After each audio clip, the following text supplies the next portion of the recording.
Fala pessoal, beleza? Bom, pra quem tá chegando aí agora, eu sou o Thiago, esse aqui é o meu canal Crítica Marxista. Vídeo de hoje, essa semana eu não ia nem ter vídeo, né? Falei que eu ia passar essa semana lendo aquele feedback que vocês me enviaram, né? E podem continuar enviando ainda, a galera que não enviou, que vai ver aqui o vídeo, né, sobre aquele vídeo que eu fiz analisando a fala do professor Teotônio dos Santos, né? E aí no final eu comentei que eu ia até dar uma pausa essa semana para colher feedbacks, né, do que vocês estão achando do canal. Mas o que eu achei muito interessante, né? Teve dois comentários do Fabinho e do Isaac, que eu achei comentários muito perspicazes, né? Sobre o conteúdo do vídeo, né? Eu não lembro se foi no próprio vídeo, ou se no nos comentários, ou se nos dois, né? Eu fiz uma analogia do atraso, né? Da situação brasileira, desse atraso econômico, né? Como que eu sustento que se tornou uma situação irreversível dentro dos limites do capitalismo e imaginando ainda uma revolução local, mas num mundo ainda competitivo, dentro da dinâmica capitalista, né? E aí, para sustentar, né, eu fiz uma analogia com a Fórmula 1. Falei que as principais potências capitalistas é quase como se elas tivessem já dado várias voltas, né, na economia brasileira. A economia brasileira, portanto, ela não é mais competitiva, ela não tem mais condição de superar os concorrentes dela. E gente, enquanto a gente está, né, isso foi um tópico, um dos temas lá do minicurso sobre as crises econômicas, né, dentro do circuito capitalista, né, é competição. Então, não adianta pensar a economia nacional isolada da dinâmica global, né? É competição. Para a economia nacional prosperar, é, ela precisa superar, né, os outros países, né, as outras nações portanto, né, toda a analogia que eu fiz com a Fórmula 1 é para mostrar, né, que a economia brasileira não tem mais condições de superar as concorrentes. Aí o Fabinho, acho que o Fabinho 1 é o nome do inscrito que fez o comentário, achei muito bom. Falou, não, essa analogia realmente ela aguça a imaginação, né, mas não explica, né, o que você está querendo dizer com desse atraso, né, que essa situação se tornou irreversível. E aí, essa discussão eu fiz um pouco, né, lá no mini curso sobre a economia brasileira, né, eu trouxe vários dados mostrando do atraso industrial, né, da queda da participação da indústria, problema com os investimentos. Então, a forma mais interessante, mais rigorosa de demonstrar isso, e isso é algo que eu vou fazer ainda, acho até que tem um pessoal que tinha dado uma olhada na minha dissertação. Na minha dissertação já tem alguns dados nessa direção, mas é comparando então investimento e acumulação de capital no Brasil com o que está acontecendo nos Estados Unidos, Japão, China, né, nas principais potências. Mas para começar, só, né, para a gente só ver a pontinha do iceberg, mas que já mostra, né, como que essa situação ela é muito ruim para a economia brasileira, né, e principalmente pensando aquele comentário que eu fiz, né, de que mesmo uma revolução local aqui não ia resolver o problema, né. Eu separei as duas tabelas, né, de estimativa do PIB e PIB per capita, né, uma estimativa que o FMI faz para o final de 2021, né. E aí eu só queria fazer corrigir a perspectiva para a gente analisar esses dados aqui, né. Eu sei que tem o pessoal ali mesmo da teoria marxista da dependência, né, com quem eu estava dialogando, né, eles são muito críticos, alguns deles são muito críticos, né, fazer análise em cima de PIB, né. Eu discordo em partes, me concordo em outras, né. Mas até aqui quando eu vou hoje vou até fazer uma ressalva aqui para a gente olhar o PIB, essa comparação por meio do PIB, mas de uma outra forma, né? O que é o PIB? O PIB ele mostra a produção das nações, né, ao longo de um ano. Só que reparem, né? Então, o que a gente vê, então, portanto, esses números aqui é o quanto foi produzido, né, em milhões de dólares, né? Só que pensa o seguinte, né? 2020, né? 2021 pode acontecer isso um pouco também, né? Foram anos muito atípicos, né? Que tivemos variações assim que chamaram muita atenção no PIB, né? Então, alguns países tiveram queda de 5%, que é um negócio assustador, né? Você comparar, por exemplo, o PIB ao final de 2020 com o PIB de 2019 e ver uma diferença de 5%. O que isso chama atenção, né? Que o PIB ele reflete a geração de riqueza ao longo daquele período. Portanto, reflete a capacidade dos países de gerarem riqueza. Como que essa capacidade ela não muda absurdamente de um ano para o outro, a capacidade da produção industrial não muda de um ano para o outro, de serviço e tal, o PIB ele tende, no final do ano, ele tende a ser muito parecido, né? É, ao final de 2021, com o que foi o final de 2020, com o final de 2019. Então, o que eu estou querendo dizer? Pensa o PIB como um reflexo da capacidade dos países de gerarem riqueza.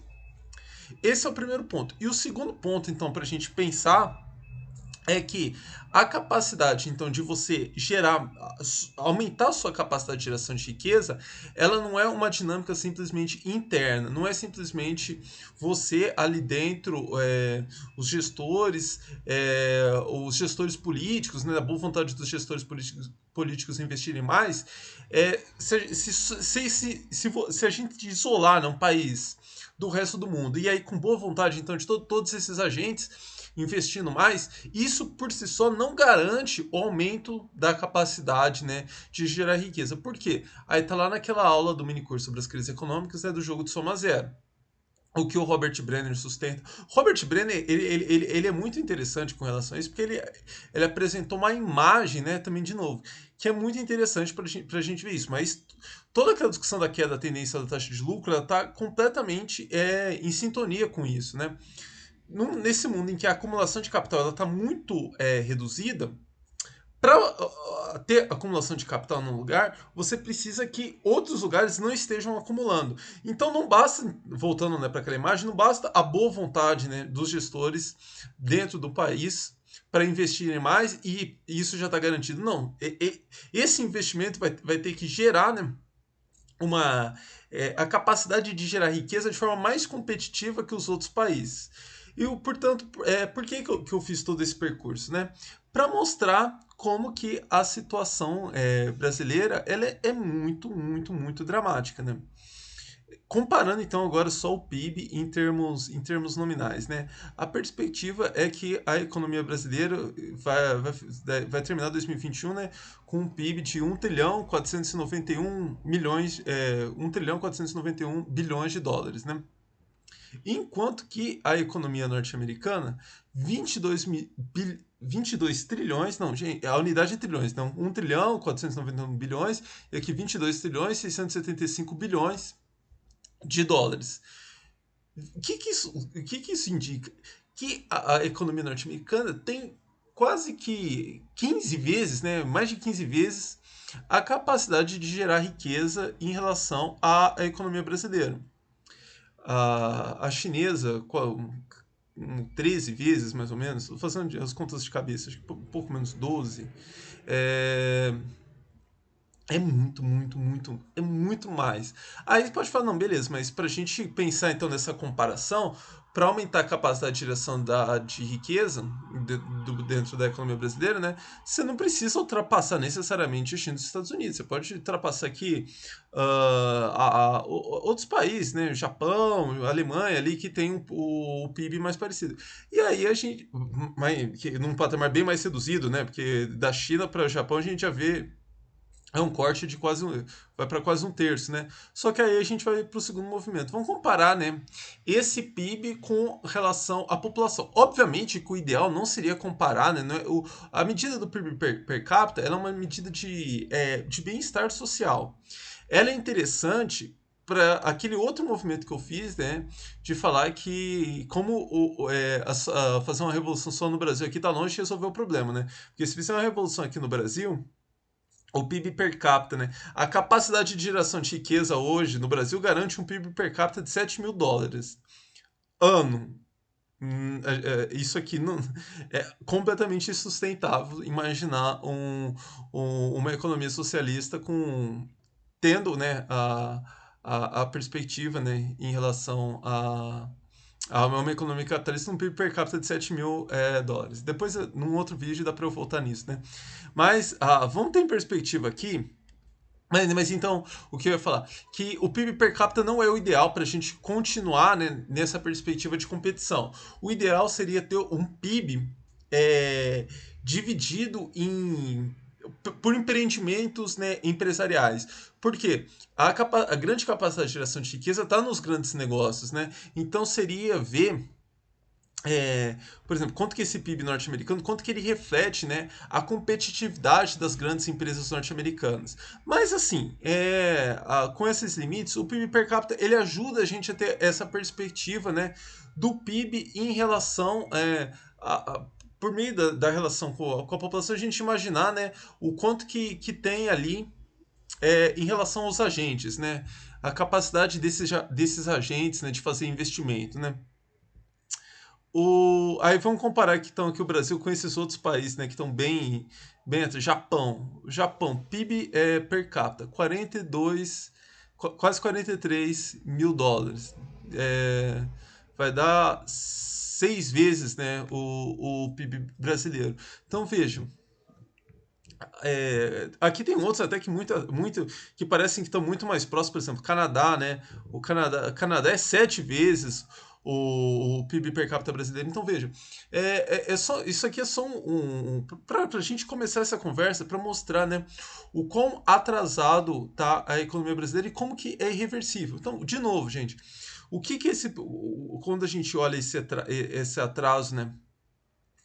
Essa inferioridade dos números do Brasil, o que, que isso demonstra? Demonstra que a nossa capacidade de ampliar a geração de riqueza passa pela nossa capacidade de competir. Com um PIB muito menor, significa que a nossa capacidade de competir é muito baixa. Porque, veja, infelizmente, a dinâmica capitalista é essa. O futuro não está descolado do presente e do passado. A sua capacidade de gerar riqueza hoje, ela condiciona, ela limita a sua capacidade de se tornar mais competitivo e gerar riqueza no futuro. Por isso que eu estava falando, que o PIB de 2021 não tem como ser muito diferente do PIB de 2020. Por exemplo, a gente sabe que ao final de 2021, o PIB norte-americano não vai ser 1 trilhão e 500 bilhões de dólares. Vai ser ali 22 bilhões, 21 bilhões, 22 trilhões, 21 trilhões, 23 trilhões, não vai oscilar muito em relação a isso. Ou seja, a capacidade de geração de riqueza condiciona aquilo que vai ser produzido de riqueza ao final dos próximos anos. Portanto, para a economia brasileira, né, dar um salto em relação a esse PIB per capita de 7 mil, tem necessariamente, né, que ampliar em muito a sua capacidade de geração de riqueza, e o que não é possível no mundo, de uma dinâmica econômica, num jogo de soma zero, numa dinâmica de queda da tendência da taxa de lucro, em que a economia brasileira, né, em que o Brasil é um país retardatário nessa competição. Então, gente, esse vídeo aqui, na verdade, a ideia era só para eu dar uma resposta assim, rápida, né? Para os comentários lá do Fabinho, né, e do Isaac, que eu achei os comentários muito perspicazes, né?